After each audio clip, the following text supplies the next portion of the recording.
Hello, you beautiful legends, and welcome to Blunt Force Healing Podcast and back to the car setting.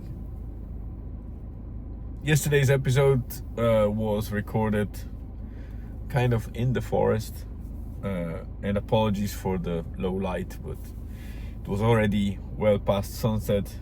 It was dusk, nearly complete dark, but I wanted to record that while I had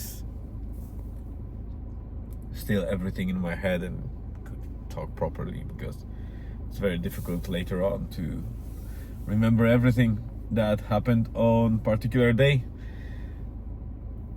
And today's 11th of March, and nothing special about this Tuesday, albeit there are some small highlights that I want to mention.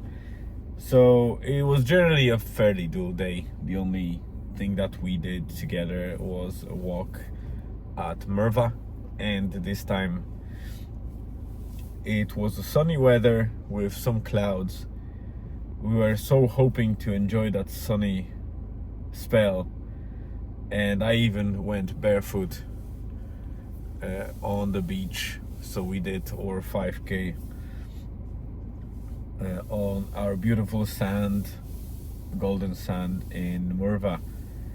Especially that the tide was out, so there was plenty of the beach to walk on. But as soon as we got to the beach, the sun got covered by the clouds, and while it came back later on when we were turning back, or we just went to a certain point and we returned, so on the way back to the car along the beach, the sun came out and it warmed us up. But it was strange because even though it wasn't freezing cold and the temperature was generally kind of okay, and considering that sunny weather, you would expect it to be nice and warm. The air was coming from northeast, so even though the breeze was very light, the air itself was kind of piercing and fairly chilly. So it wasn't that pleasant, but still, it's fresh air, lovely weather, dry. That's the main thing. There was no rain, so we enjoyed thoroughly the walk forth and back. But I wanted to mention something that happened along the way, and I think I still have these things. So it seems like it's that time of year when these things appear on our shores. And I found 3, and I just let you to see it closer. So it's called, in common language they call it the mermaid's purse, and it's a nice thing to play along with younger kids and do a little bit of a scavenger hunt or something like that along the beach. But they are basically the shells of an egg shark. And let me explain to you, because some people might be confused.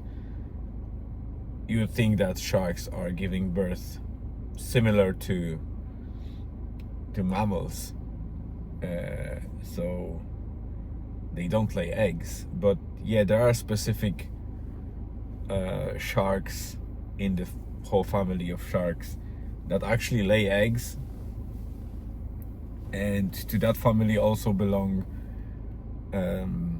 rays. So those flat fish, ray fish, most of them also, I'll be most of or all of them are laying eggs. So some of the sharks are born normal way with kind of sort of umbilical cord or whatever, and some of them are hatched from eggs, like the one that I showed you. So as you can see, these eggs have particular, I would say, wiring on both ends. So you can see there's a bit of like hair wiring, and on the other side too. And these happen to attach to seaweeds, and in that egg, in that purse or casing, the little shark is developing from an egg, and once it's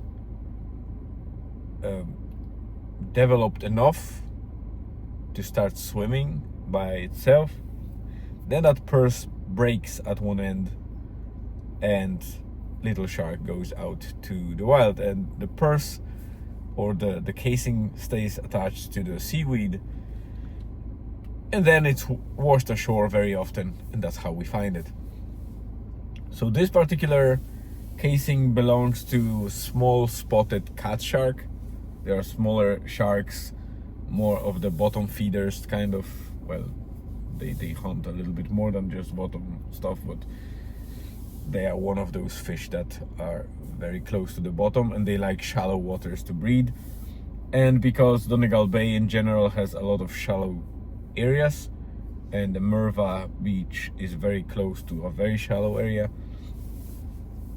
it seems like a sanctuary for them, a perfect place for the water to warm up a bit more than the rest of the ocean, and a safe place where they can lay eggs and breed.